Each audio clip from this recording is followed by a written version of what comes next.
In April 2005, Sarah Pierce left a small gathering in Archer Creek, Texas, a quiet town surrounded by a lake and scorched fields.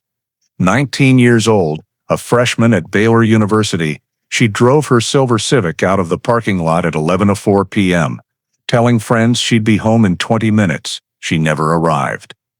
No accident, no trace, no distress call. After a week of searching, the police closed the case, concluding she might have left voluntarily. Her mother, Nancy Pierce, didn't believe it.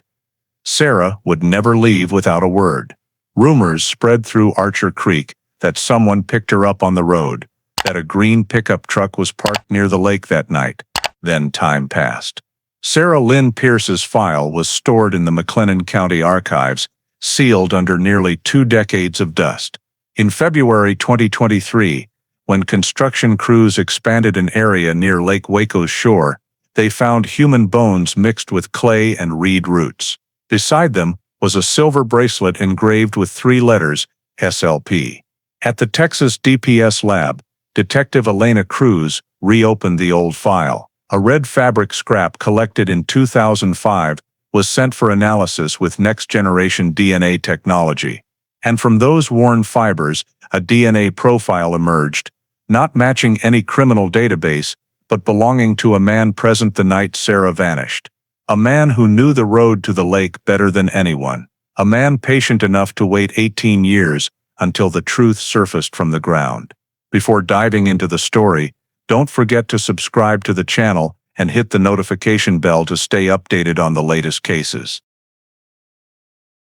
The town of Archer Creek, Texas, a small community nestled among wheat fields and a tranquil lake where everyone knows each other's names and believes bad things only happen elsewhere. That June night, warm wind blew through the pines, casting a peaceful glow over the sleeping town. Sarah Pierce, 19, a Baylor University freshman, was home for the weekend. She spent the evening catching up with old friends at a coffee shop on the main road, laughing, talking about school and summer plans. Around 11, Sarah said goodbye, stepped into the parking lot, her blonde hair tied high, swaying in the breeze. She drove her old silver Civic south toward her family's small house, about 8 miles from town. County Road 214 curved through dark fields, lit only by a few lone streetlights, casting faint yellow glows on the dewy asphalt. In the car, the radio played softly, country music, mixing with the steady hum of tires on the road. Near the bend to the lake, she pulled over, taking a short call. Her voice, later recovered, sounded normal. Not rushed, not afraid. After that, no one saw her again. The night passed quietly, like any other in Archer Creek. The next morning, as the sun rose over the fields, her mother, Nancy Pierce, knocked on her door, calling her name down the hall. Sarah's bed was neat, her phone on its charger, blankets undisturbed. Nancy thought she might have gone out early, but as hours stretched to noon and calls went unanswered, worry tightened its grip. Nancy drove through town, stopping at the gas station, the coffee shop, asking everyone she knew. No one had seen Sarah since the night before. By midday, Nancy stood outside her house, hands shaking as she dialed the local police. Her voice cracked between quick breaths. "My daughter didn't come home last night. I'm afraid something's happened." On the other end, a calm officer's voice asked for her address, then said simply, "We'll be right there, ma'am." 15 minutes later, a white and blue patrol car pulled into the dirt road leading to the Pierce family's suburban home. The Texas noon air was thick with the smell of sun and burnt grass, and Nancy stood on the porch, holding a photo of her smiling daughter. Inside, the small house was silent, the ceiling fan turning slowly, everything tidy, as if Sarah could walk in any moment. Officer Grover opened his notebook, asking about her clothes, habits, friends, and usual routes. Nancy answered steadily, eyes red. "Sarah," she said, "always came straight home after gatherings, never staying out without calling. Last night, she wore a white shirt, blue jeans, beige sneakers. Her silver Civic was still missing." When Grover asked one last time, "Did she ever just leave?" Nancy shook her head. She wouldn't just disappear. A missing person report was filed that afternoon. 2 more officers came to take statements, photograph Sarah's room, and catalog her belongings. Police fanned out across town, knocking on doors along County Road 214. A gas station owner recalled a silver car passing near midnight, but couldn't see the driver. Sparse details, but enough to launch an official search. Grover spread a map of Archer Creek across his desk, red pins marking areas to sweep: the Lake Road, the North Levee, the empty fields near the main road. Night fell early, the town sinking into quiet yellow lights. Police radios crackled alongside field crickets. Volunteers with flashlights, radios, and reflective vests, farmers, teachers, students, spread out in the dark, calling Sarah's name. At the makeshift command center by the police station, Nancy sat on a plastic chair, clutching her daughter's photo, eyes tracking every patrol car leaving. Grover handed her a water bottle, his voice low. "We'll find her, Mrs. Pierce. We're not stopping."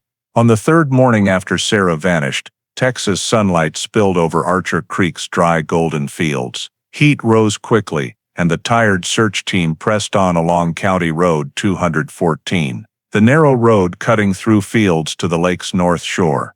Around 9 a.m., as the sun cleared the trees, a group of 3 volunteers in an old pickup, carrying water and brush-clearing tools, passed a dirt stretch by the lake.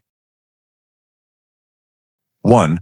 Brent Holloway spotted a metallic glint in the bushes about 20 yards off the road. He signaled to stop, approached, and through dust and weeds, recognized a silver Honda Civic, its windows fogged, tires half sunk in dirt. Brent stepped back, radioing police. "We've got a car out here. Looks like it's been here for days." 15 minutes later, 2 patrol cars arrived. Deputy Alan Grover stepped out, cordoned off the area, and told everyone to stay back. The dirt road was deserted, wind sweeping through the fields. He approached the car, peering through the window. Inside, the driver's seat was fully reclined, the gear in park. The doors were locked, keys still in the ignition. Sarah's brown purse lay half open on the passenger seat. Wallet inside, with ID and cash intact. An empty soda can rolled on the floor. No blood, no signs of a struggle. Grover jotted notes, calling for the crime scene team. They pried open the car under forensic supervision. The faint scent of perfume lingered inside. The back seat held college magazines, sunglasses, and an old backup phone in the glove box. A dried mud streak, hand length, marked the rear right door. Outside, a few steps from the car, a volunteer bent down and found something half buried in mud. A beige women's sneaker, laces still tied. Nancy later confirmed it was Sarah's usual pair.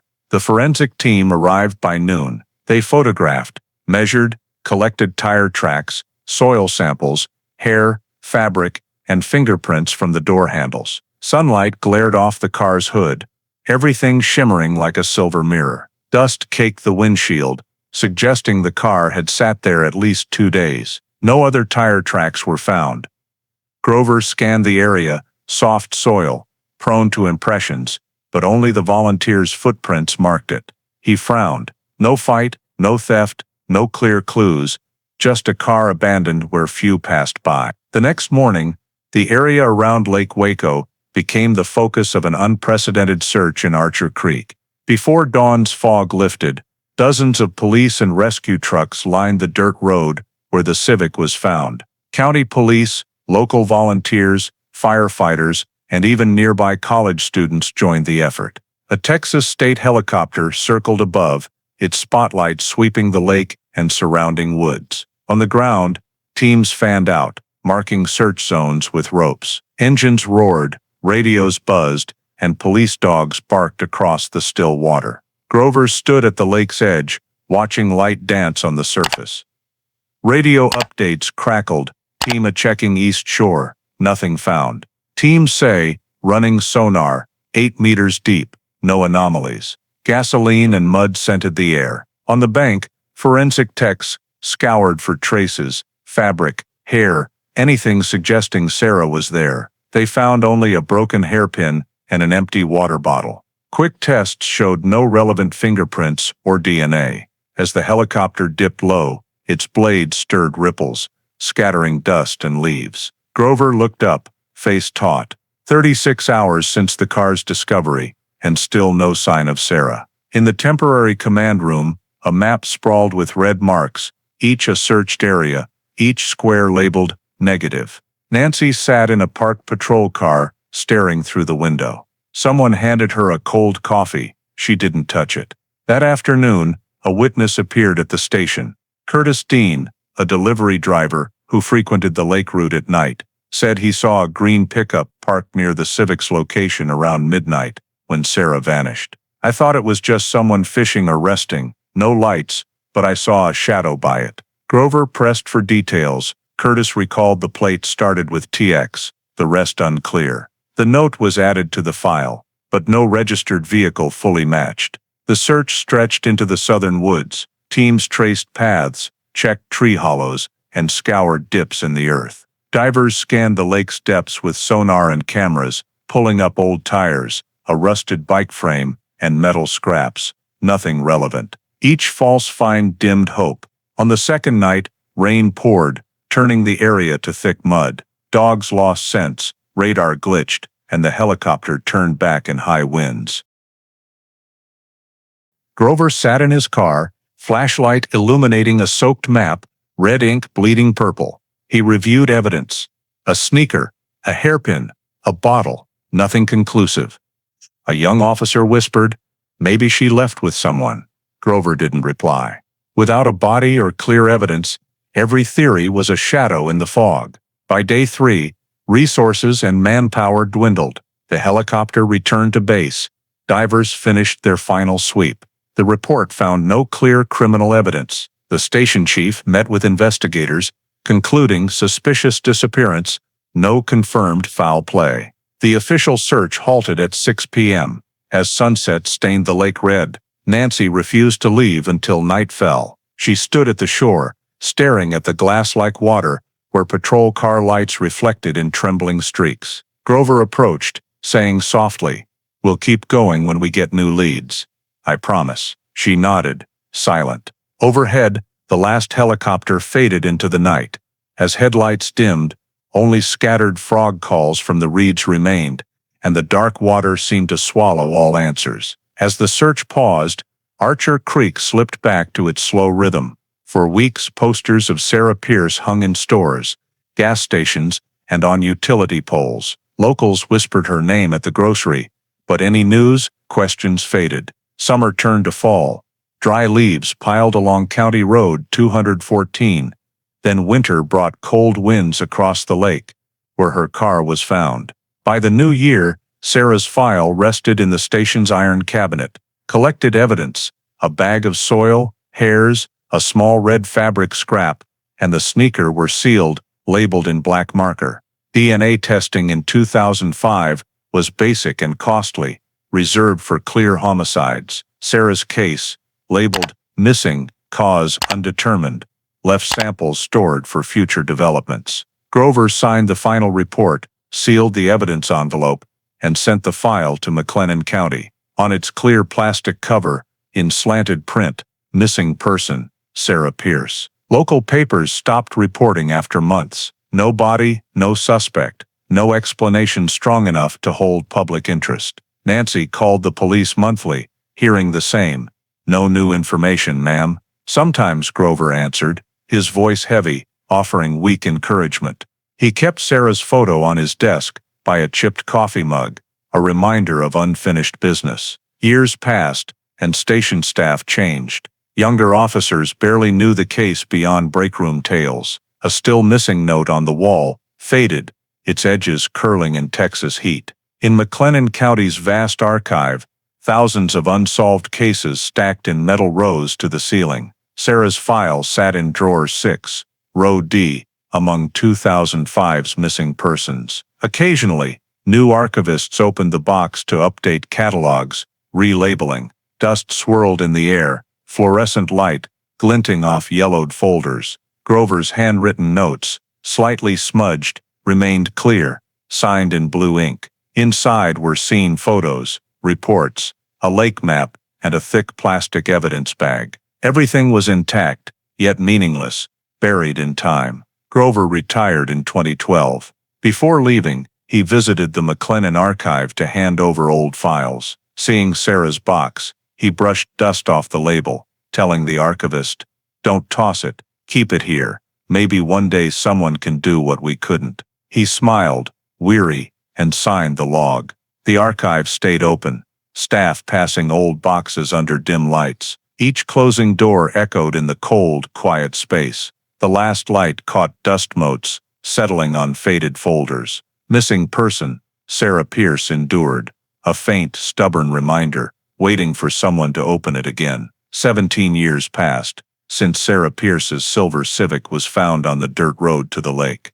McLennan County changed. Archer Creek gained a new gas station, a lit coffee shop, and a smooth main road. But in the basement of the county police building, among thousands of dusty files, Sarah's name lay silent in old metal cabinets. In fall 2022, a cold case unit was revived to review unsolved disappearances and murders with new technology. The first assigned was Detective Elena Cruz, 40, with 15 years in Dallas field investigations.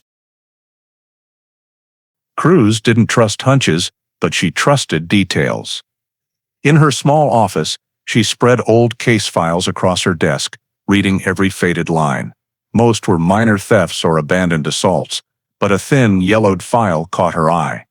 Labeled Missing Person, Sarah Pierce. Its corner had a handwritten note in marker. Evidence includes untested DNA fabric. Cruz paused. In 2005, DNA analysis required large blood or tissue samples. Small fibers like these were often deemed insufficient and ignored. Now, with touch DNA, needing only a few skin cells, such evidence could speak. Cruz took the file to the evidence room. The archivist checked an old log, pulling a yellowed plastic bag sealed with thick tape, labeled evidence hash SP21405. Inside was a small red fabric scrap, folded, wrapped in wax paper, with two short hairs stuck to it. Wearing gloves, Cruz verified the seal, then filed for new testing. The next day, the samples went to the Texas DPS crime lab in Austin, home to the state's old DNA forensic unit. 2 weeks later, Cruz got a call from the lab. The technician's voice came through. "We extracted a DNA profile, female, matching the victim, and an unknown male, not in CODIS." Cruz noted every detail: identification rate, reliability, sample source. The male DNA was clear on the fabric's edge, as if someone gripped it during contact. The report confirmed no match to police or family in the file. Cruz sat silently after the call, looking out her office window. Outside, Texas skies were gray and dry, wind spinning oak leaves before they fell to the concrete. She unpinned Sarah Pierce's photo from the file.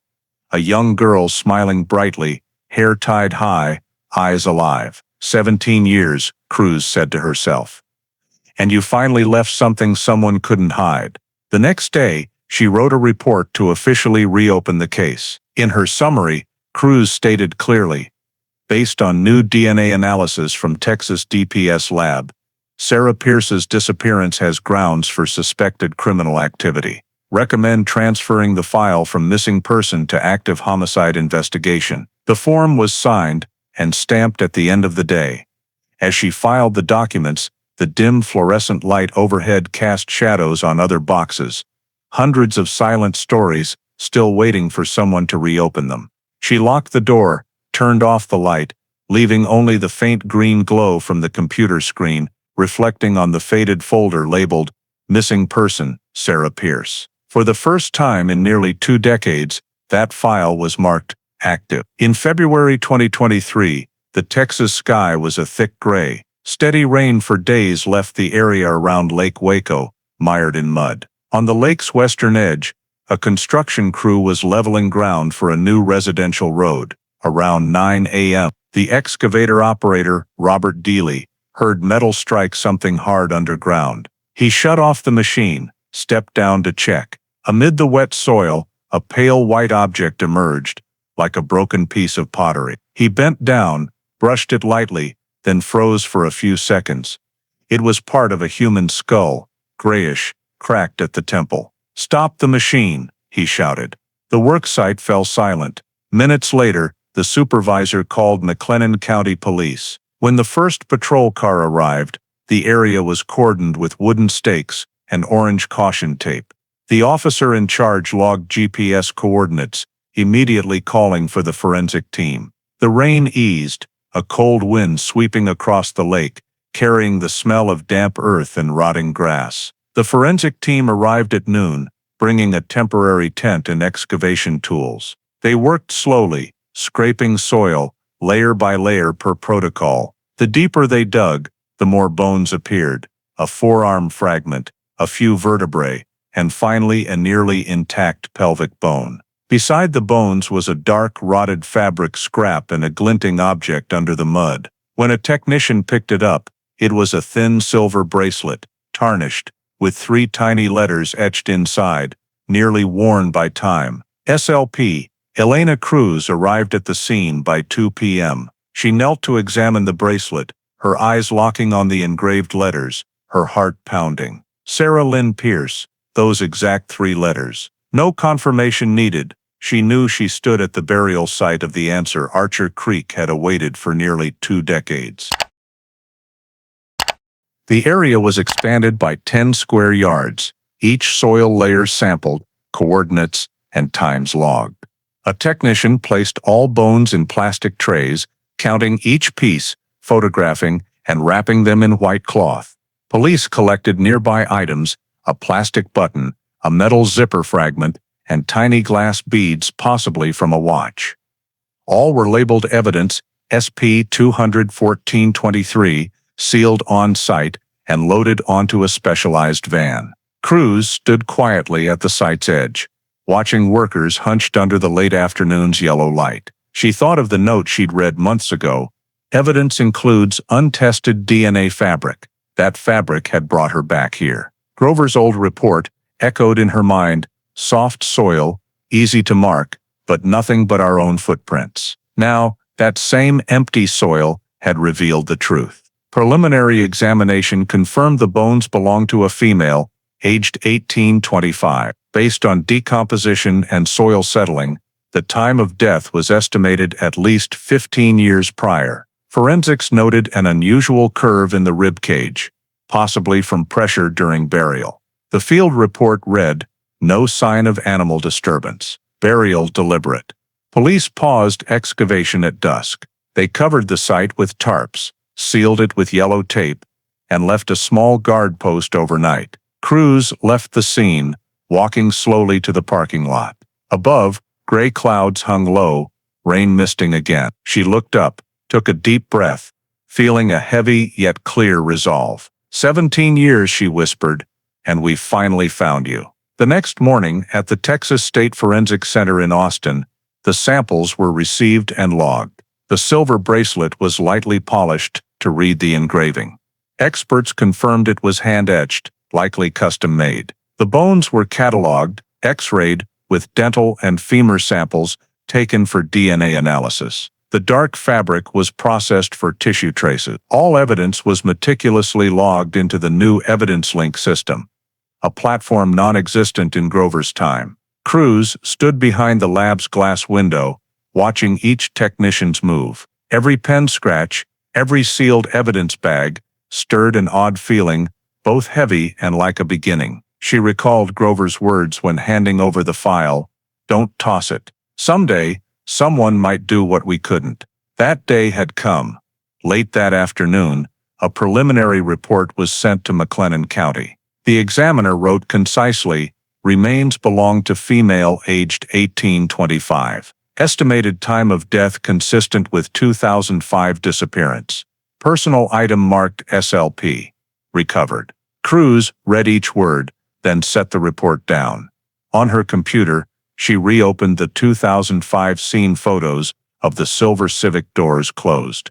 Purse intact, driver's seat fully reclined. She stared long at the dark void in the frame and whispered, as if to herself, "She's home now." DNA results arrived the next week in a sealed envelope from the Texas Department of Public Safety Crime Lab. Cruz was at the office when the forensic technician delivered it. She donned gloves, opened the envelope, revealing a 5-page report with DNA match charts. The final page's bold text stood out. Match probability, 99.998%. Sample corresponds to maternal DNA provided by Nancy Pierce. She set the papers down, leaning back. No doubt remained. The bones by Lake Waco were Sarah Lynn Pierce's, the girl missing for 18 years. The news was relayed to McLennan County and the Texas Bureau of Investigation that day. The current sheriff, Thomas Keene, signed an order officially reclassifying the case from missing person to homicide investigation. Sarah Pierce's case, once a forgotten line in the system, became the cold case unit's top priority. At the Austin Forensic Center, analysis continued. Chief Medical Examiner Dr. Harold Jenkins, a Houston native, led the detailed examination. On the autopsy table, the skeleton was fully arranged: skull, rib cage, limbs, pelvis. Missing parts due to decay were marked on a diagram. Using endoscopy and electron microscopy, the team noted tiny fractures around the neck and wear on the clavicle, classic signs of ligature strangulation, asphyxia, by a soft material tightened around the neck. No knife marks, bullet wounds, or limb fractures. The body appeared gently placed, not thrown. In the observation room, crews watched through glass, hearing Jenkins' steady voice, force applied evenly consistent with fabric twist, most likely a scarf or shirt. A female technician beside him took notes, her face stern. When measurements concluded, a new evidence bag was sealed. A red fabric scrap found near the neck bones, labeled SP-214-23A2. It could be the very item used to strangle the victim. Crews said nothing, staring through the glass. Under white light, the delicate ribs, cracked skull, and tarnished silver bracelet lay together, a story silenced by time. To her, this was no longer just a case but the continuation of a promise, not only Grover's, but of everyone who'd pinned Sarah's photo to a bulletin board and quietly taken it down. That afternoon, the preliminary forensic report reached the county office. Crews read each line.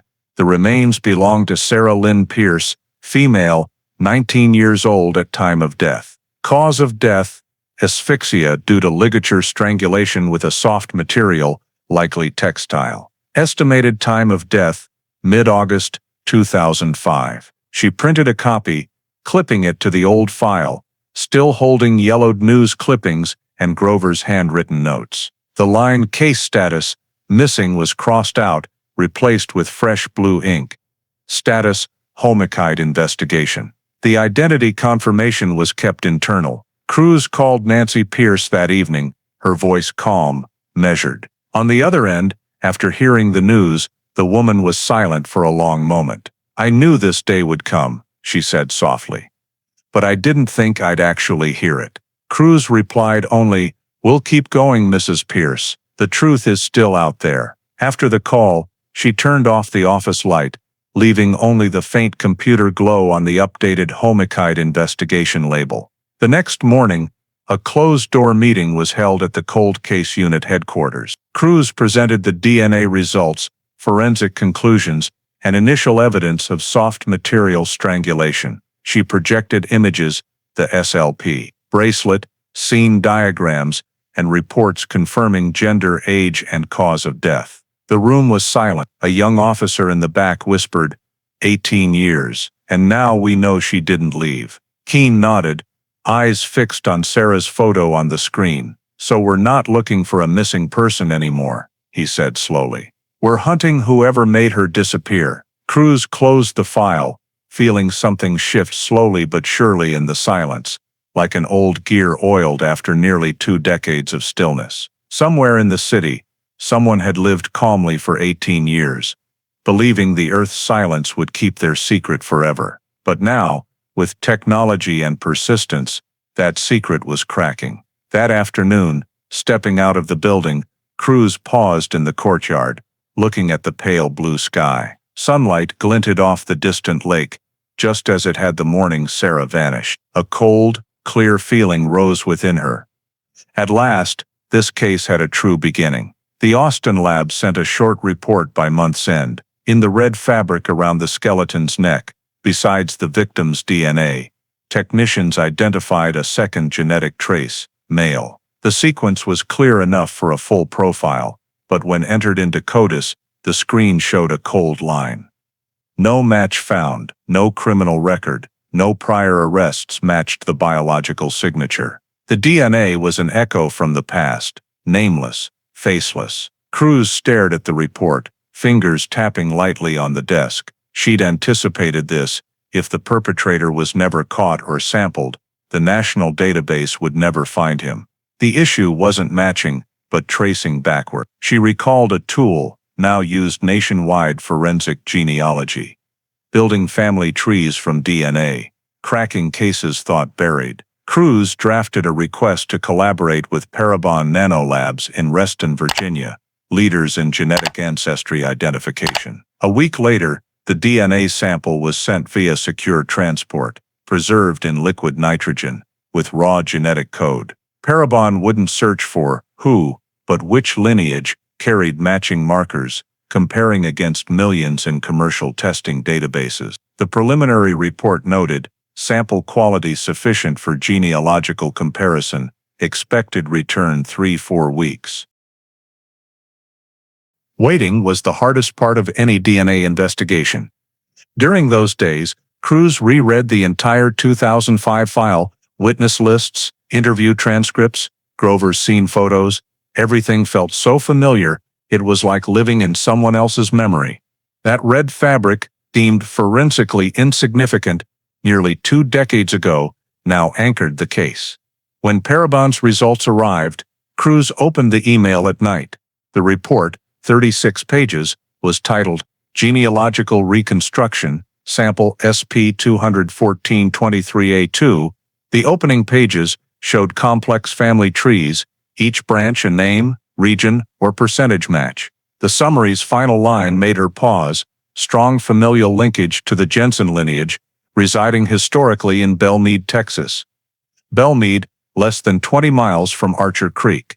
Cruz leaned back, staring at the ceiling, feeling a puzzle piece click into place. In her mind, she flipped through the original case's investigators: Alan Grover, Deputy Ronald Jensen, Officer T. Riley. The surname Jensen stung sharply. The next morning, she brought the report to Sheriff Keene. He skimmed it, eyes narrowing. "Belmead?" he asked. "Yes," Cruz replied. "And the Jensen family isn't large. In 2005, only about 14 Jensens lived in the area." Keene set the paper down. "If this DNA links distantly to the Jensens, we need to pinpoint who was around when Sarah vanished." Back at her office, Cruz accessed old personnel records. The list appeared: Deputy Ronald Jensen, 33 in 2005, worked at McLennan County Sheriff's Department, assigned to Archer Creek patrols. A note stopped her heart. Assigned to assist in search of missing person Sarah Pierce, August 2005. She opened scene photos, zooming in on the day the car was found. At the image's edge, by the caution tape, a man in a police uniform, ungloved, held an evidence bag, possibly the red fabric. The caption below, faded, "Evidence collected by Deputy R. Jensen." Cruz sat still, her breathing slowing. Unknown male DNA. The Jensen lineage. Belmead. Everything was circling tighter. If true, the man who collected the evidence left his own biological trace on it. And for 18 years, his name had never been suspected. She sent a formal request to verify Ronald Jensen's identity through county HR, while contacting Parabon for a genealogical facial model based on genetic traits: hair color, eye color, face shape. The preliminary results showed a middle-aged man with light brown hair, gray eyes, fair skin, nearly identical to Jensen's 2005 photo. Cruz printed the image, placing it beside the abandoned Civic's photo. Under the yellow light, the two images, nearly 20 years apart, sat like a silent dialogue. She sighed, fingers tapping the file. No one in Archer Creek could have imagined that among those searching for Sarah, one might have ensured she was never found. As she left the office, night had fallen. Streetlights lined the boulevard, reflecting faintly on wet pavement. In the wind, a distant train whistle echoed from Belmead. Cruz paused, looking that way, her voice soft, almost a vow. All right, Mr. Jensen. Let's see where this takes us. That night, Cruz didn't sleep.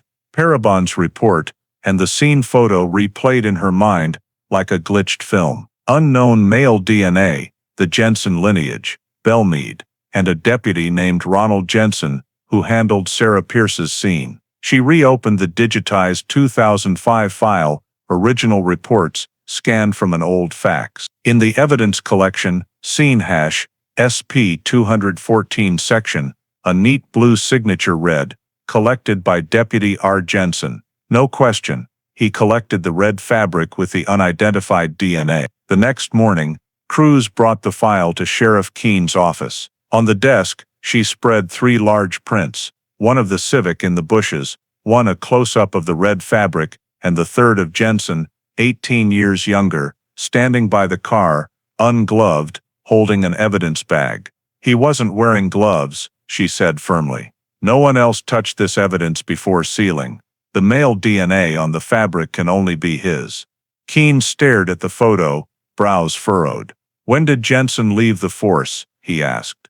2010, Cruz replied. Record says early retirement, personal matters. He moved to Temple, Texas, opened a small auto shop with his cousin. Keene leaned back, silent for seconds. If this is true, we're talking about a deputy who worked the case. Be careful, Elena. He has friends in the system. Cruz nodded. She knew. When a suspect is former law enforcement, every step must be flawless. One misstep, one mishandled piece of evidence, and the case could collapse. That afternoon, she visited the archive to cross-check the scene log.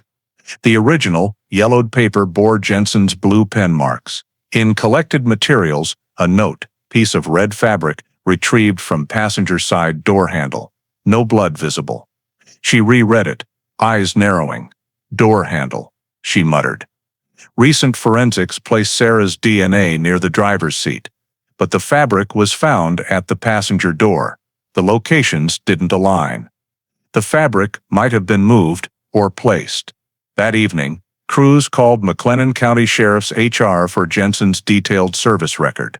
An hour later, she received an 8-page PDF. Jensen joined in 1997, rated dedicated, meticulous, trusted in sensitive cases. But 2 final notes caught her. Internal complaint, filed 2004, inappropriate conduct with female detainee. And disciplinary warning, unauthorized access to evidence locker.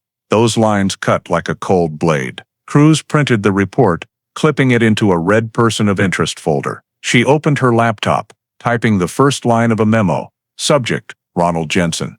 Former deputy, McLennan County Sheriff's Dept. Possible contamination or deliberate involvement in homicide case hash, TX05341. The next day, she drove to Belmead. The town was quiet, single-story homes scattered, porches mossy, yards full of dry leaves. Jensen's last address, from tax records, was an old brick house on the outskirts, its green door paint peeling. An old Ford Ranger sat in the yard, plates different, but frame rusted, paint mottled, suggesting years of use. Cruz didn't knock, just watched from her car. A gray-haired man, broad-shouldered, in a gray sweater, stepped out, opened the truck's tailgate, then returned inside. His walk was slow, unhurried, but his quick glance around held the ingrained caution of someone used to watching others. On the drive back, Cruz jotted a note, physical description, consistent with genetic model, from Parabon. Subject maintains residence near prior jurisdiction. No record of current employment. She sent this to state intelligence for checks on Jensen's finances, phone records, and movements in recent years. That evening, back at the office, she spread scene photos across her desk, next to new shots of the Belmead house. Under the yellow light, it formed a chillingly logical chain: red fabric, male DNA, Jensen lineage, the 2005 photo, the green Ford Ranger. Cruz looked at young Jensen's photo, hard eyes, lips tight, a man who believed he'd never be caught. On Monday morning, Cruz returned to McLennan County's evidence archive, where metal shelves stretched down a hall, heavy with sealed bags from hundreds of cases. The air was thick with old paper and plastic sealant. In Section A-17, she found the box labeled TX05341. Sarah Pierce, still dusted lightly. Wearing nitrile gloves, she broke the old seal. The dry tape snap echoed, like opening a piece of the past no one wanted to touch. Inside were 3 evidence bags: a 1, red fabric fragment; a 2, soil sample;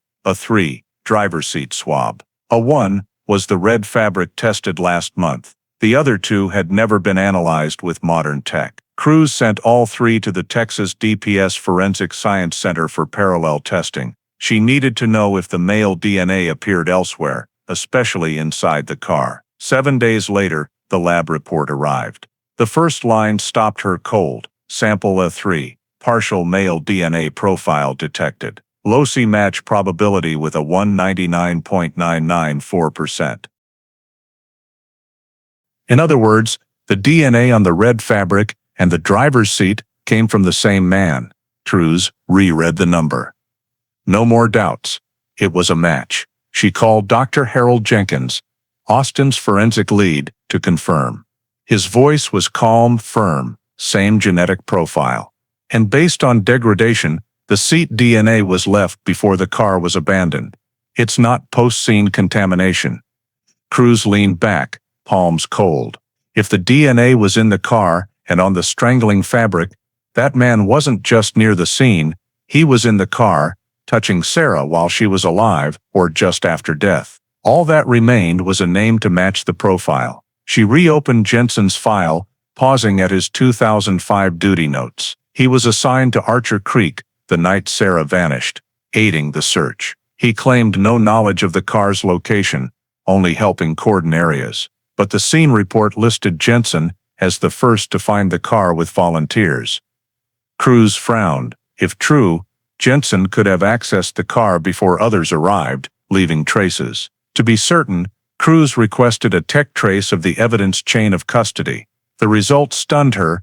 In the chain of custody log, Jensen was the first to sign for bag A1, red fabric, then passed it to Grover. From there, it was sealed untouched. No one else handled the fabric before Jensen. Crews laid out 3 custody records: Jensen's signature, timestamp, and matching DNA report. The pieces formed a clear line, no gray areas. The man whose DNA was in the car was the one who collected that evidence. That night, Crews met privately with Sheriff Keene and the forensic chief. The report was presented slide by slide: red fabric photo, DNA chart, driver's seat diagram, Jensen's signature copy. The room was heavy, only the hum of the AC and flipping pages audible. At the final slide, Keene sat silent, then said, "This is enough for a warrant to collect a direct comparison sample, but we keep it airtight. If Jensen knows, he could destroy evidence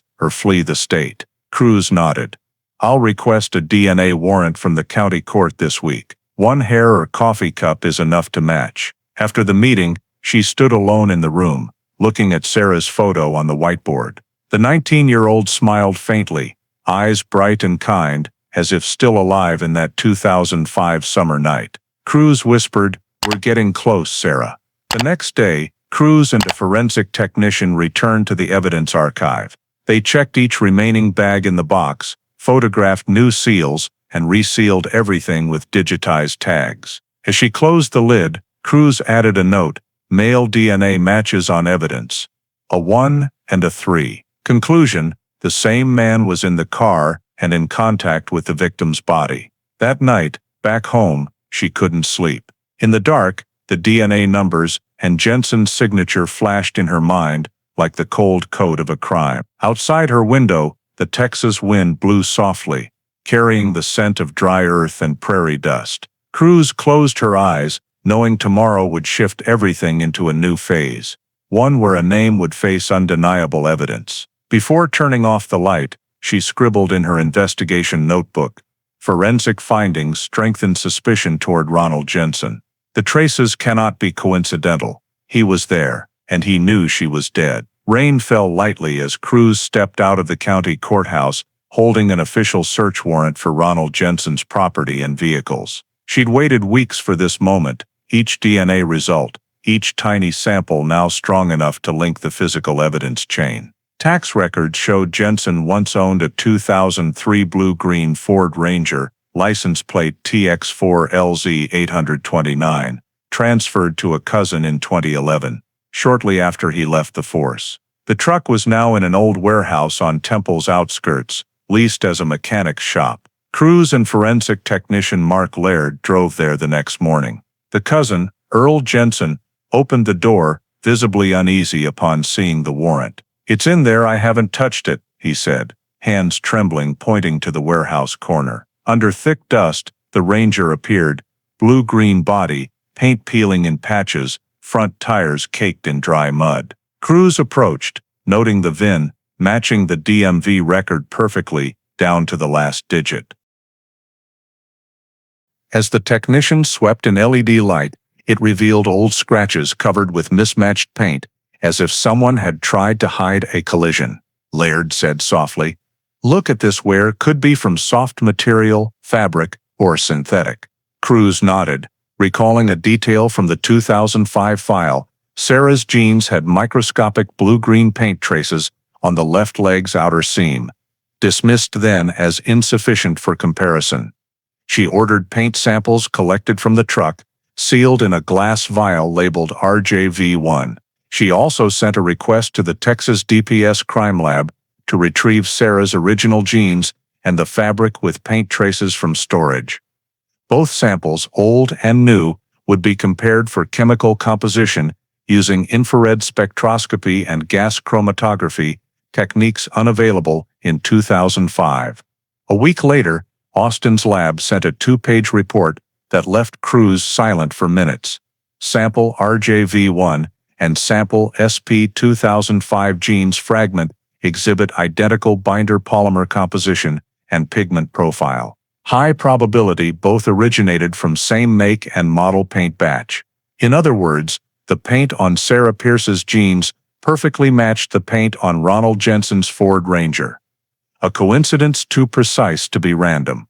Crews reopened Jensen's old accident records, checking insurance registration dates, July 2005, just 2 weeks before Sarah's disappearance. In the insurance file, he'd reported a minor collision when backing out of a dirt road by the lake. Her heart raced as she reread it. By the lake. The exact area of Lake Waco where the body was found. That afternoon, she met Sheriff Keene, placing the paint report on his desk. "This is the physical link," she said slowly. "DNA can be argued, but paint doesn't lie. That paint was on Sarah's jeans when she was attacked, and it came from Jensen's truck." Keene studied each line, nodding slightly. "And the red fabric with his DNA was collected at the scene." "Exactly," Crews replied. "He was there, driving the Ranger, in contact with her, then took the body to the lake. It all fits." Keene sighed. "We need to confirm he kept the truck long enough to prove chain of possession." "I checked," Crews said, pulling a DMV copy. "The truck was never re-registered, just an internal transfer between cousins. No sales, no major repaints, only minor repairs. The evidence chain is intact." That evening, in her office lit only by a desk lamp, Crews placed the Ranger's photo beside Sarah Pierce's. She recalled the initial description. Sarah left the gathering at 9:45 p.m., last seen on County Road 317. That road led straight to the land where Jensen once lived and kept his warehouse. Now, the picture from 18 years ago clarified. Sarah driving alone, meeting Jensen on the dirt road, him stopping his Ranger, perhaps offering help, then taking her away. Crews closed the file, adding a note, "Physical linkage established, blue-green paint fragment on victim's jeans, matches paint from suspect's 2003 Ford Ranger. Contact between victim and suspect vehicle confirmed." Outside, heavy rain pattered on the office's tin roof. She looked into the murky night, seeing a distant flash of lightning reflect on Lake Waco, where a secret had been buried for nearly 2 decades. Now, with a tiny paint fleck, that secret was taking shape. Before leaving, Crews turned off the light, leaving only the faint computer glow, where the final report displayed. Physical linkage established. Suspect Ronald Jensen. On an early May morning, The Texas sky was clear but unusually cold. Crews and a surveillance team quietly parked an unmarked sedan across from Carter's fuel stop on Temple's outskirts, where Ronald Jensen stopped every morning. For 6 weeks, they'd tracked his routine, leaving home at 6:45, buying coffee here, reading the paper for 10 minutes, then driving to his small mechanic shop 2 miles away. No wife, no kids, no frequent visitors. His life was tidy, secretive, almost empty. On the passenger seat, Cruz opened a red-marked file. TX-05341. Person of interest, Ronald Jensen. Beneath his younger photo were the latest evidence, paint report, DNA report, and the Ford Ranger warehouse photo. One final step would turn suspicion into truth: collecting a current genetic sample for comparison. The court order allowed indirect DNA collection. No direct contact with the suspect needed. They just required an item Jensen used and discarded publicly. The plan was simply named Operation Morning Brew. At 7:08 a.m., Jensen appeared. He wore a gray shirt, an old baseball cap, moving slowly but alert. He entered the station, ordered black coffee with 2 sugars, and sat by the window. Cruz watched through a telephoto lens. Jensen read the local paper, occasionally glancing around, his eyes still sharp with a cop's experience. When he left, the coffee cup was half full, the plastic lid marked with lip prints. He tossed it in the trash by the door, waved to the clerk, and drove off in his old silver-gray Ford. As his truck vanished, Cruz and Mark Laird entered, gloved. They asked the manager to access the trash. The coffee cup was retrieved, placed in a sealed evidence bag. The lid held faint lip marks and 2 hairs. She labeled it Evidence, Jensen. Coffee cup, April 23, 05. Temple, Texas. The sample was rushed to the Texas DPS crime lab in Austin that day, with the unidentified DNA from Sarah Pierce's case for reference. Cruz told no one, but Sheriff Keene. Both knew a match would be undeniable proof. 3 days later, in a lab reeking of ethanol, a forensic technician called Cruz. "Results are in," he said calmly. "You should see this in person." Cruz drove through the night, reaching Austin before dawn. In the lab, under white light, the technician placed 2 DNA charts side by side. Sample A1, red fabric, and sample J23, coffee cup. The green-red DNA bars aligned perfectly, every nucleotide matching. The final line was clear. Match probability, 1 in 1.2 quintillion. Samples originate from the same male individual. The man who left DNA on the fabric around Sarah's neck, on her car's seat, was Ronald Jensen. Cruz stared at the screen, months of tension breaking into a breathless silence. "We're sure?" she asked, knowing the answer. The technician nodded, pointing to the final line. "This evidence conclusively identifies Ronald E. Jensen as the contributor of the male DNA profile in case TX-05341. She stepped into the hall, leaning against the wall, taking a long breath. 18 years, thousands of hours, hundreds of samples, and now, finally, they had real evidence. No more guesses, no distant genealogy or coincidental paint. This was living DNA, undeniable, irrefutable. That afternoon, she returned to the cold case unit, presenting the report to Keene. He read it, set it down, eyes distant. "So it's done," he said slowly. "After nearly 20 years." Cruz nodded, silent. On the projector, young Jensen in his police uniform appeared beside a recent photo, gray hair, lined face, but the same sharp, arrogant eyes. A man who once upheld justice, now hunted by it. Keene clasped his hands, voice low. "We'll get an arrest warrant, but keep it quiet. He wore the badge. He'll know our moves." Cruz gathered the file, placing Sarah Pierce's photo on top. The girl's eyes remained bright and kind, as if looking through time. Cruz whispered, almost a vow, "We found him, Sarah. And this time, he can't hide." Leaving the room, Cruz glanced at the whiteboard, where person of interest, Ronald Jensen, was crossed out. Below in red marker, she wrote, "Primary suspect, confirmed by DNA." Outside, Texas sunlight blazed across the sky. In that moment, Cruz understood truth sometimes arrives quietly, not in tragedy, but in a discarded coffee cup and an endless DNA chain, closing 18 years of silence. With the absolute DNA match, Cruz knew the next step wasn't just who, but when and where. To secure an arrest, she needed to prove Jensen was at the scene the night Sarah vanished. DNA was the identifying thread, but location timing would tie him down. She started with the 2005 duty logs, yellowed files in the county archive, each page handwritten in black ink, bore end-of-shift signatures. Per the log, Jensen was assigned to patrol Highway 84 East, nearly 30 miles from Lake Waco. Time note, 21 o'clock, 3 o'clock, no incidents. Officially, he wasn't in Archer Creek that night.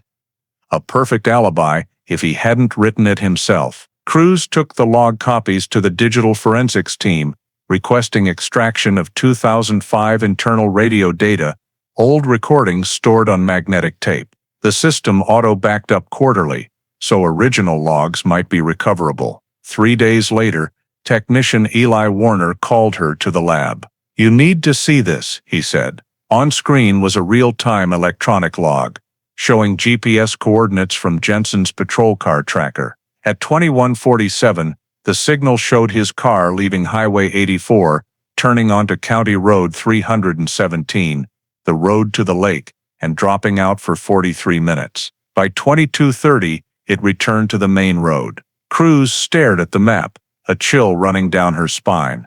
317 was where Sarah's Civic was found. Could the signal have glitched? She asked. Warner shook his head. No. Other cars transmitted fine. Only Jensen's dropped in that window. And another thing, the printed GPS log was truncated, meaning someone manually deleted the coordinates before archiving. Cruz bit her lip. And who archived the logs each shift? The officer on duty, Warner replied. That shift, it was Jensen. She went silent.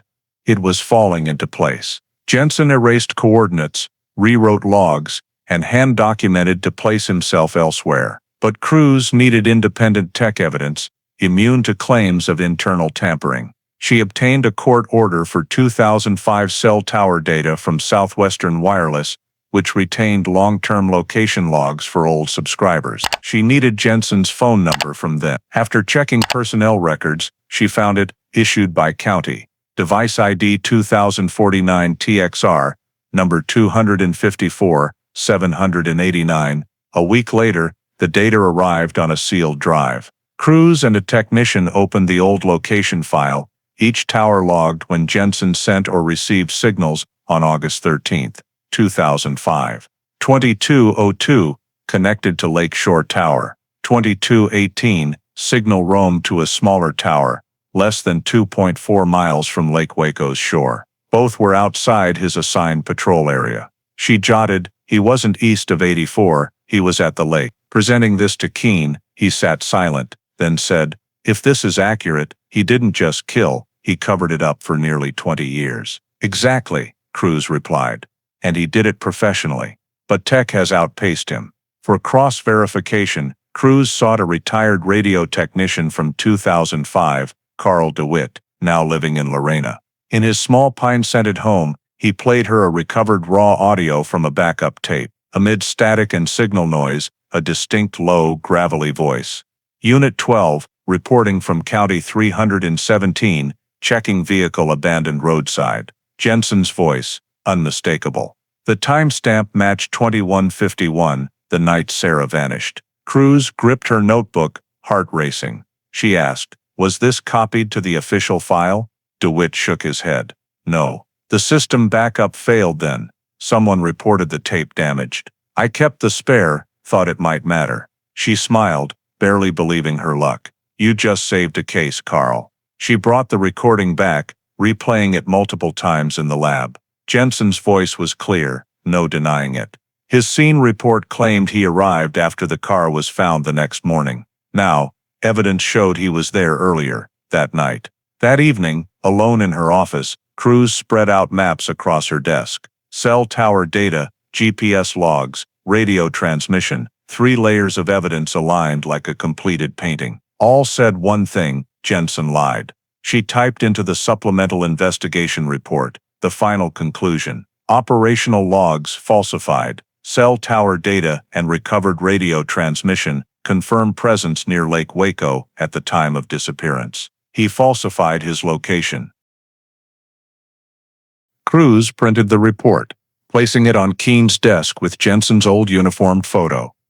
She looked at the face once, representing the law, and whispered, "You could erase coordinates, Jensen, but you couldn't erase traces from the air. And now, every signal points to you."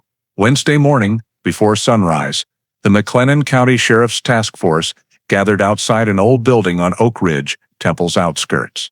In Cruz's hand was a search warrant signed by a county judge at 5:42 a.m., based on the DNA cell tower and recovered radio evidence. 3 bold words topped the page: search and seizure warrant, Ronald E. Jensen. Now, doubt was gone. At 6:10 a.m., the sky still gray, 4 officers with body cams and sealing gloves approached. Cruz and Sheriff Keene led. They knocked 3 times, reading the warrant clearly. No response. The door, only latched, was pushed open. As the team entered, Jensen stood in the kitchen, in a gray t-shirt, holding a coffee mug, eyes widening at their badges. "Ronald Jensen," Cruz said firmly. "You're subject to a search of your residence per McLennan County court order. Please remain in place." He raised an eyebrow, smirking faintly. "After nearly 20 years, you're coming for an old mechanic?" Cruz didn't reply. She signaled the forensic team to start sweeping each room. The small house was coldly orderly.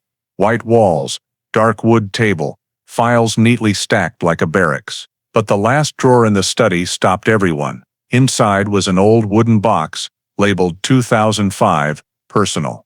When opened, the smell of damp paper and old metal spilled out. Inside, they found a yellowed Baylor University ID, with Sarah L. Pierce's name and her young smiling face. Below was a police evidence bag, its top cut, half a seal still attached.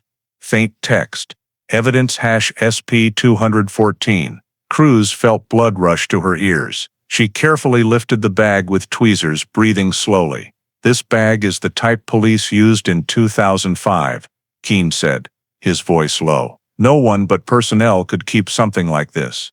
"Exactly," Cruz replied. "And the code SP214 is the scene number for Sarah Pierce's case." She signaled for photos, resealed it in a new bag, labeled RJH1, and placed it in the mobile evidence safe. In the bedroom, forensic technician Laird found another odd detail: an old pair of leather shoes under the bed, still caked with dried mud on the soles. When examined, the mud had a distinctive gray-brown color and fine sand grains. Cruz knelt down, a familiar feeling rising. "Take a sample," she said. "I want it compared to the Lake Waco soil." 3 hours later, the house was fully sealed and searched. Besides the items above, they collected 2 hard drives, a notebook with blue ink notes, and 3 bags of old clothing. All were sent to the Austin Forensic Lab that day. Meanwhile, Jensen was brought to the yard. He crossed his arms, his face unnervingly calm. "You think I did something to her?" he said, voice gravelly. "I was the first to find her car. I helped investigate. If I wanted to hide something, you think it'd still be here now?" Cruz looked him in the eye, cold.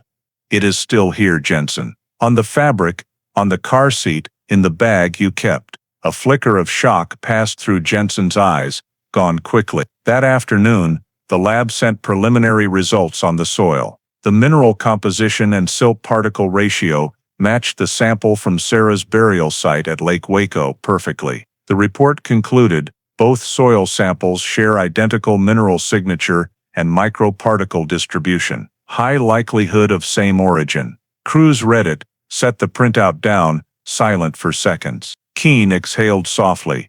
His shoes, Waco Lake soil, Sarah's student ID, a police evidence bag. "We've got everything now." That evening, Jensen was detained for questioning, officially to assist the investigation. The interrogation room at McLennan County Sheriff's Office was cold and stark, like a metal box. Fluorescent light glared off the steel table. Ronald Jensen sat back, hands clasped, his calm defiant. Before him were two photos, the red fabric and a printed DNA chart, colored bars aligned like undeniable proof.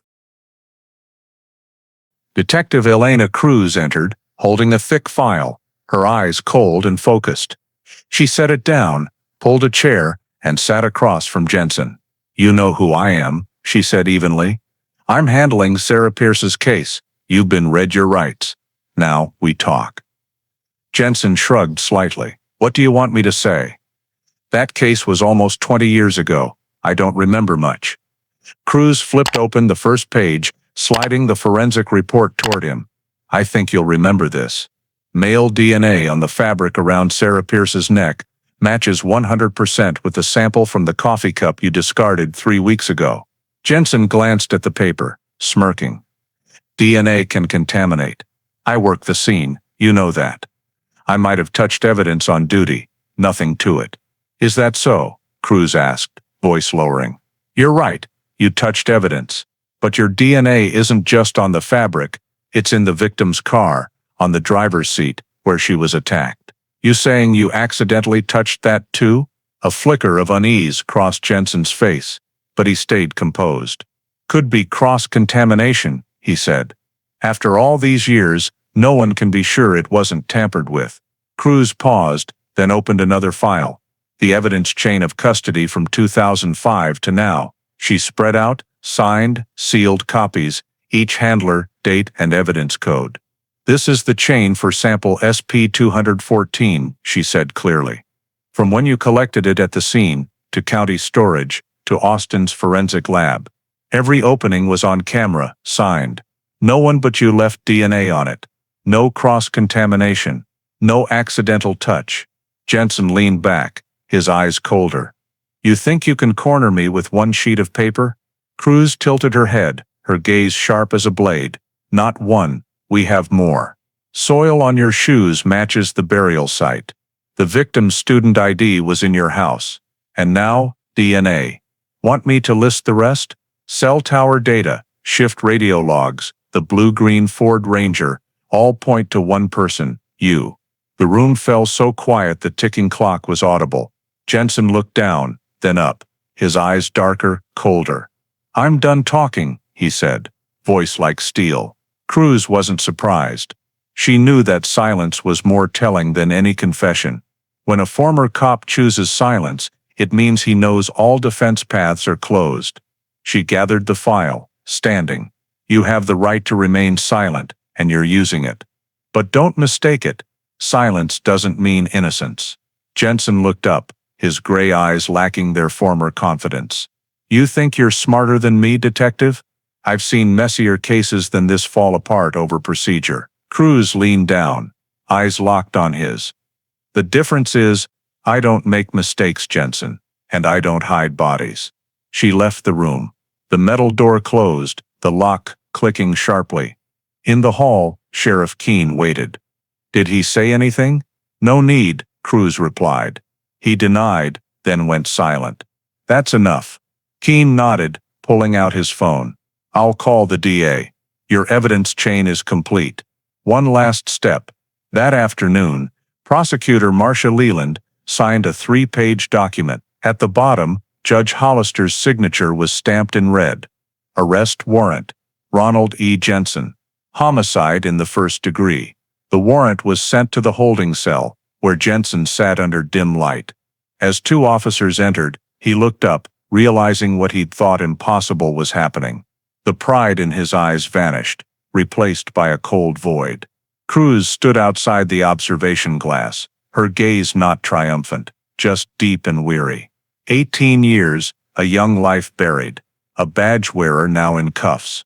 As Jensen was led down the hall, he glanced back at her, saying softly, almost a whisper, "You don't get it, Elena. None of us are clean."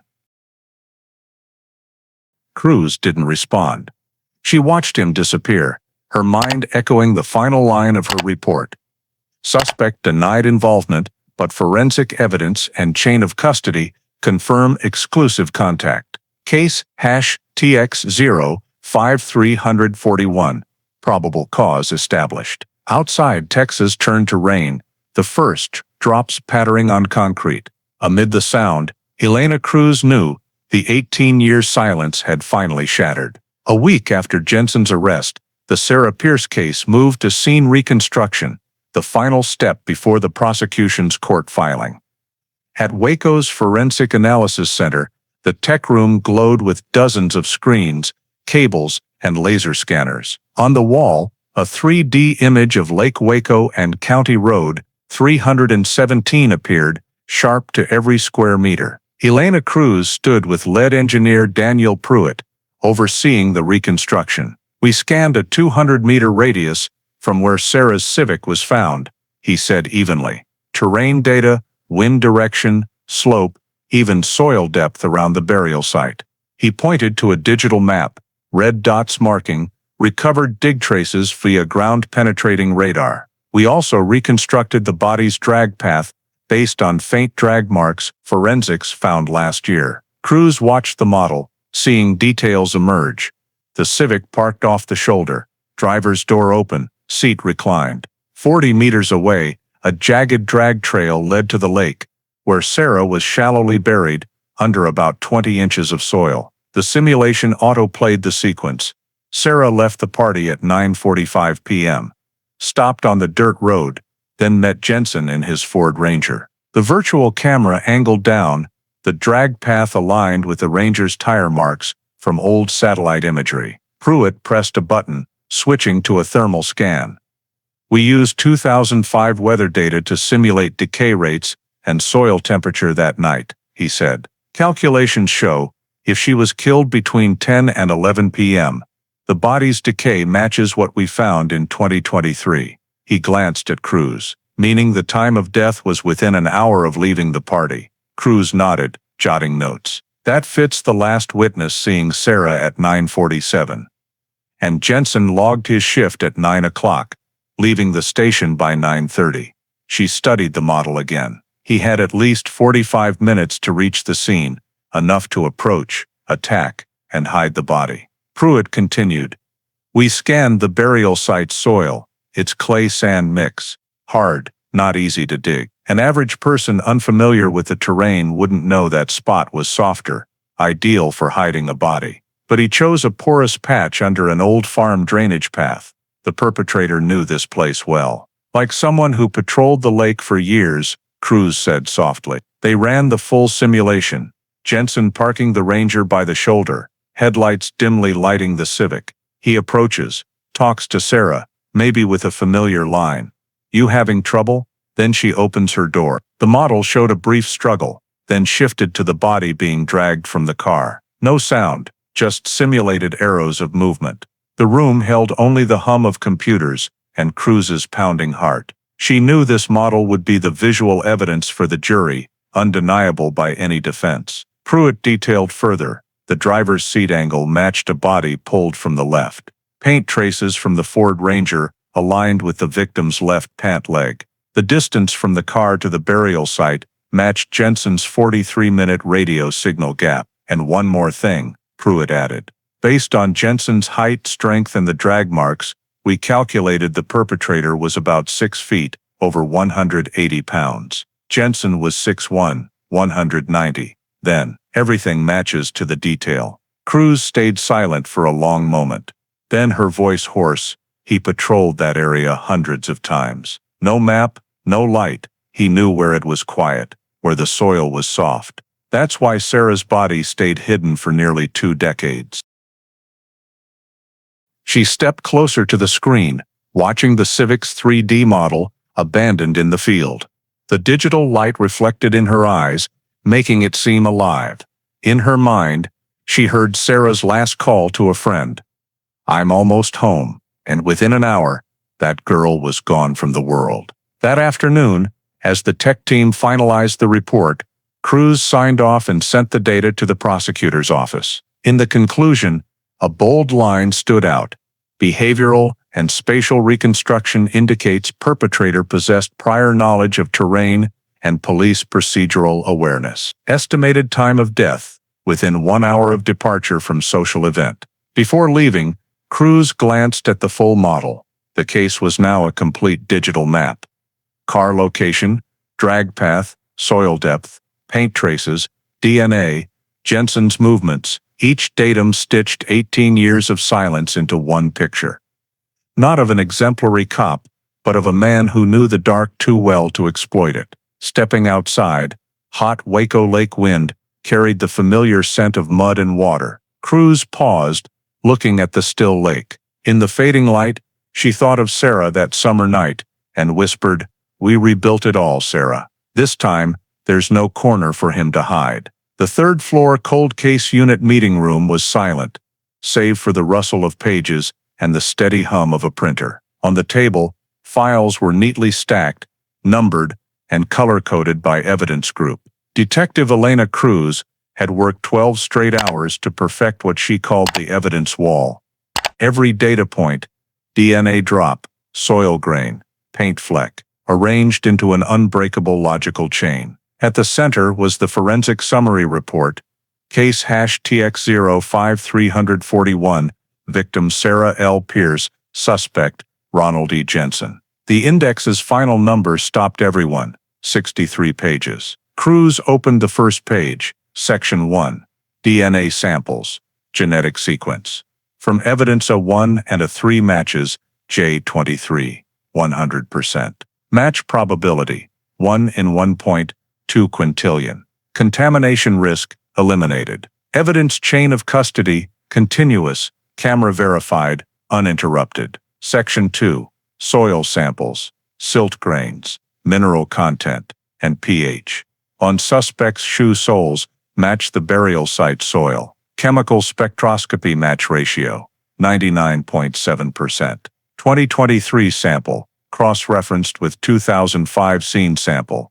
Conclusion, same geological origin. Section 3, vehicle paint, microscopic paint. On victim's left pant leg matches, polymer structure and pigment of 2003.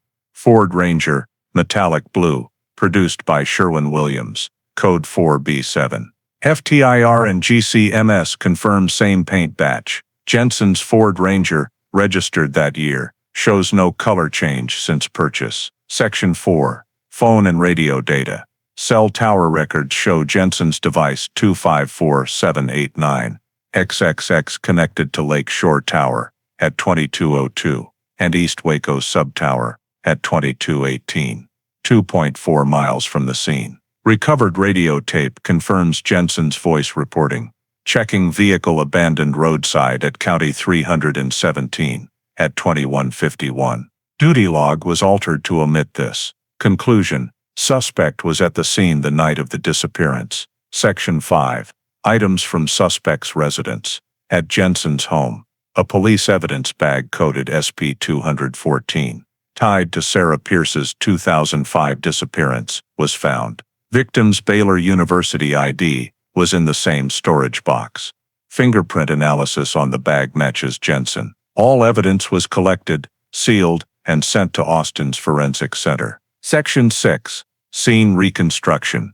3D model, confirms Civic's position, body drag path, burial depth, aligned with Ford Ranger tire marks. Mechanical traces on driver's seat and soil drag marks indicate manual right-hand body transport. Conclusion, actions consistent with someone familiar with terrain and matching Jensen's physical profile. Time of death, 22 o'clock to 23 o'clock, within 1 hour of leaving the event. Each section included comparison charts, scene photos, forensic specialist signatures, and new seals. Cruz flipped to the final page, where bold text stood out. Forensic summary.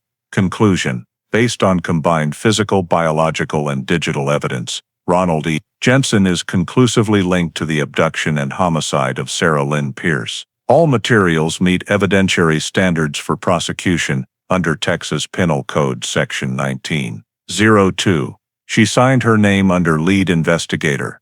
Beside it were signatures from Dr. Harold Jenkins, State Forensic Chief, and engineer Daniel Pruitt from the reconstruction team. Cruz looked at Sarah Pierce's photo on the table's corner. her youthful bright smile, eyes facing the camera, as if trusting in a future she never had. Cruz touched the frame's edge, whispering, "We've pieced it all together, Sarah.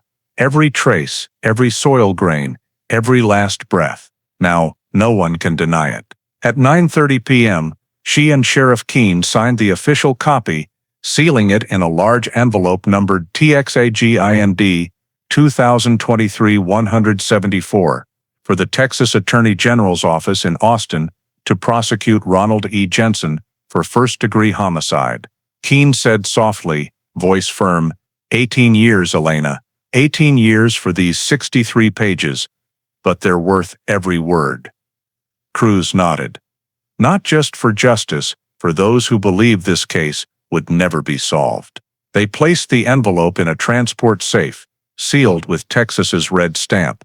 As the task force officer took it, Cruz watched silently. In the dim light, she saw each seal's mark for prosecution.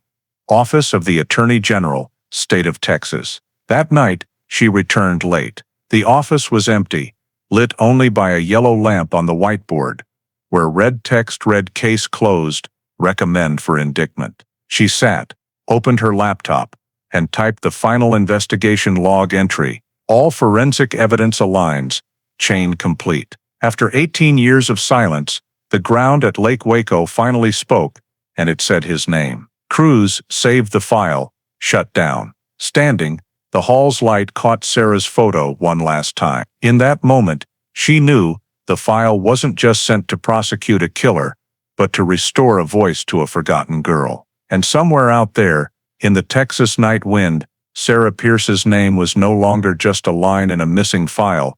It was living proof of justice at last. 3 months later, State of Texas versus Ronald E. Jensen opened at McLennan County Courthouse in Waco. On opening day, the courtroom was packed. Texas media called it the trial of memory, a case revived after nearly 2 decades of silence, as justice returned to a forgotten place. Outside, dozens of reporters waited, cameras flashing as the defendant's van arrived. Ronald Jensen stepped out, in a gray suit, hair white, eyes blank and calm. Despite his aged look, he carried the cold control of someone once on the law's side. As he was led inside, he glanced at the courtroom, where Nancy Pierce, Sarah's mother, sat in the front row, clutching her daughter's photo. Judge Hollister banged the gavel at 9:02 a.m. The prosecution was led by Marcia Leland, Texas Assistant DA, who'd followed the case since its reinvestigation. The defense was Gregory Hamill, a specialist in complex forensic cases. Leland stood first, voice firm. "Ladies and gentlemen of the jury, you'll hear about a case thought buried in the past. But justice doesn't decay." In August 2005, Sarah Lynn Pierce, 19, vanished after leaving a friend's gathering. The last person to touch her, the one who collected evidence at the scene, was the defendant, former officer Ronald Jensen. And the DNA, soil, paint, phone data, and his own voice on that night's radio will tell you the truth. As the prosecution began, the courtroom's large screen displayed the 3D scene reconstruction by Pruitt's team. Data points, maps, car positions, and the body's drag path appeared in sequence. Leland outlined the timeline, Sarah leaving the party, Jensen appearing near Lake Waco, losing radio signal, then joining the search. The next morning, her voice rang steady, not dramatic, like a cold indictment. After the opening, the prosecution called Detective Elena Cruz to the stand first. She detailed the case revival, physical evidence chain, and the absolute DNA match to Jensen's sample. When Leland asked, "Was there any chance of contamination in the old samples?" Cruz answered clearly, "No, Your Honor." The chain of custody was monitored continuously for 18 years, with video and signatures. No evidence was opened outside forensic protocol. Next, the prosecution called Dr. Harold Jenkins, Texas's chief forensic examiner. He explained long-term DNA stability, showing molecular images and storage temperature graphs.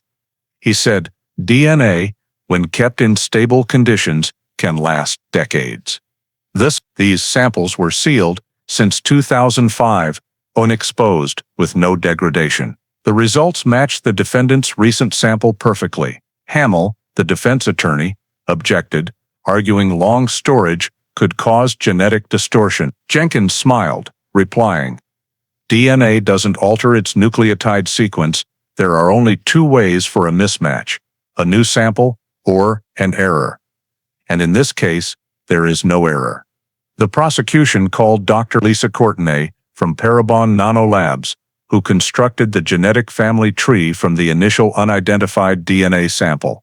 She explained how they traced the Jensen lineage in Belmead, leading to the suspect's identification. When a juror asked, "Could it be another Jensen, a distant relative?" Courtenay replied calmly, "Impossible.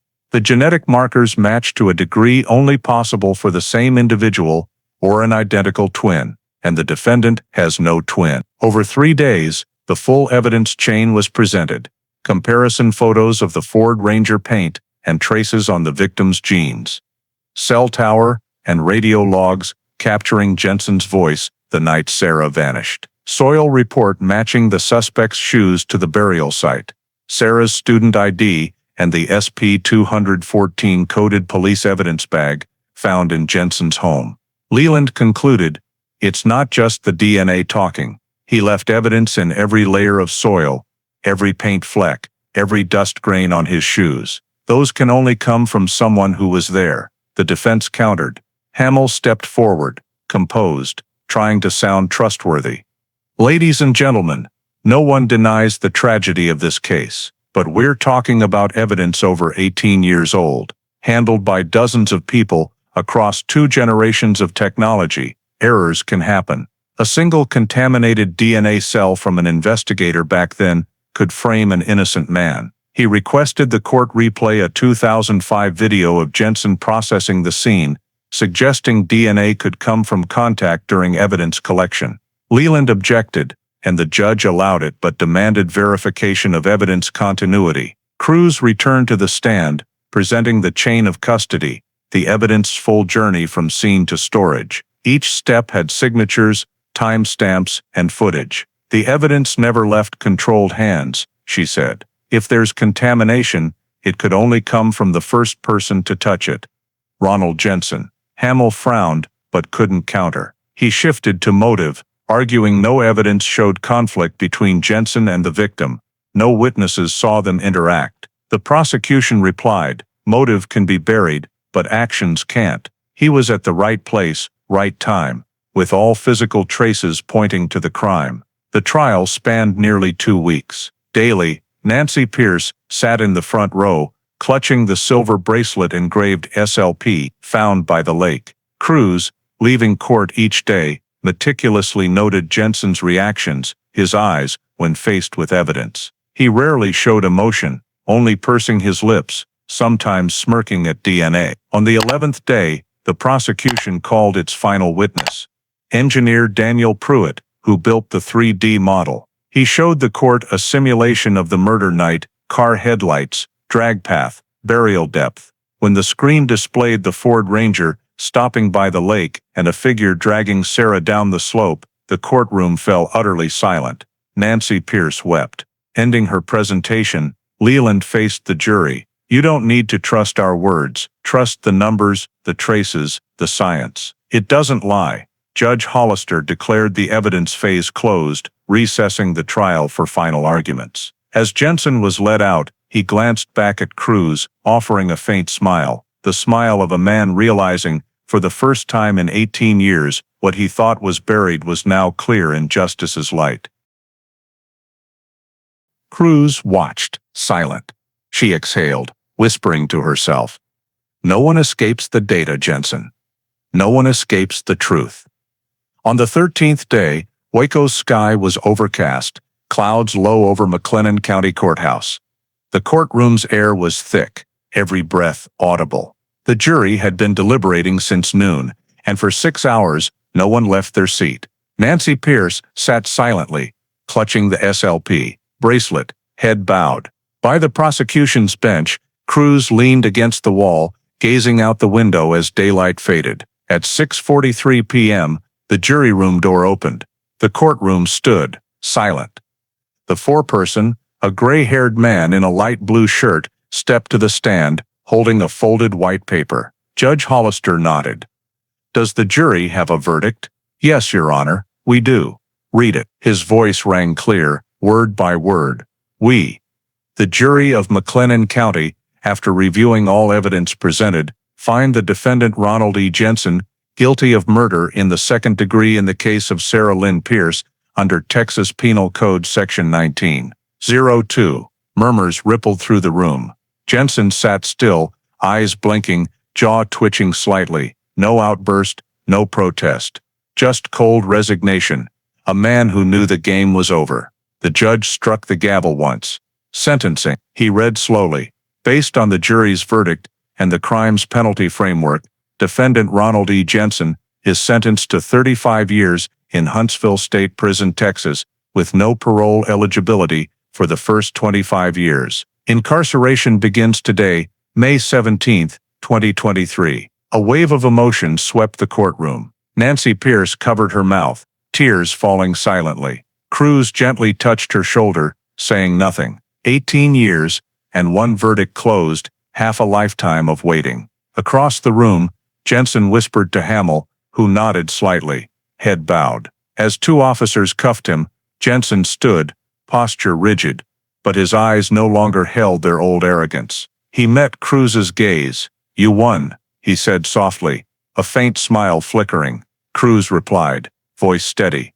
"Not me, Sarah." Before leaving, Jensen looked back once more. White light illuminated his lined face, highlighting sunken eyes. He muttered something inaudible. The door closed, metal chains clinking, the final sound of a former badge wearer led away in cuffs. The prosecution packed up. On the table, evidence, Civic photos, DNA charts, radio data, was neatly stacked. Leland shook Cruz's hand. "Great work, Elena," she said. "Justice is slow, but it arrives." Cruz gave a faint smile.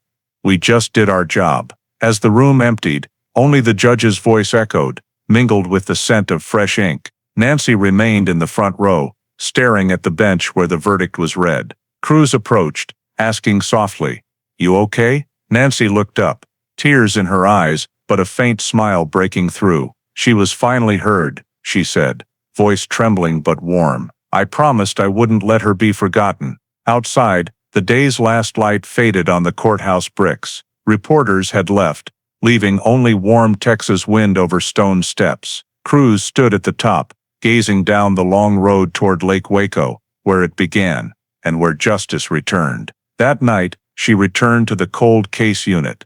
The whiteboard still bore red handwriting, case #TX05341, active. She took a pen, slowly crossed it out, and wrote below, "Closed, verdict guilty." On the desk, the 63-page file sat neatly. She opened the final page, rereading her signature and conclusion. After 18 years of silence, the truth spoke. Cruz smiled faintly, gently closing the file. Outside the window, Waco's sky darkened. Wind carried the scent of earth and dry grass from the lake. In the yellow lamplight, the rustle of paper faded to silence. The case was closed. 18 years of fractured investigation finally resolved, not in anger, but in quiet.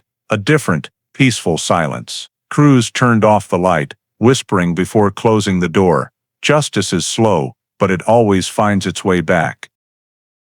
The story of Sarah Pierce and the Texas 2005 cold case solved. Arrest Shocks community is not just a hunt for a killer, but a profound portrait of faith, justice, and the power of persistence. Core values in American society today. 18 years of silence and one forgotten red fabric became the key to unlocking the truth. In an era where people might believe time or power can bury anything, this case reminds us that justice doesn't vanish. It waits for the right person to stand up. Detective Elena Cruz, with her dedication and trust in forensic science, proved that data, DNA, and digital evidence can transcend human limits, as long as someone is persistent enough to connect them. In a nation like the U.S., where technology and ethics align to uphold justice, this story is clear proof that the truth cannot stay buried forever. From this case, The lesson for every American today is never overlook small details. One dishonest act, one lapse in duty, can ripple across decades. Yet, for those seeking justice for loved ones or nameless victims, never give up. Like Nancy Pierce, who waited 18 years for the guilty verdict, we must trust that the legal system, though slow, can right wrongs. Sarah's story doesn't just close a case, it opens a reminder for American society that true justice is built on persistence, faith, and a refusal to stay silent before darkness. If you believe justice, however late, always finds its way, hit subscribe to join us in exploring more cases forgotten by time. Thank you for watching, and see you in the next episode of True Crime, where the truth finally speaks.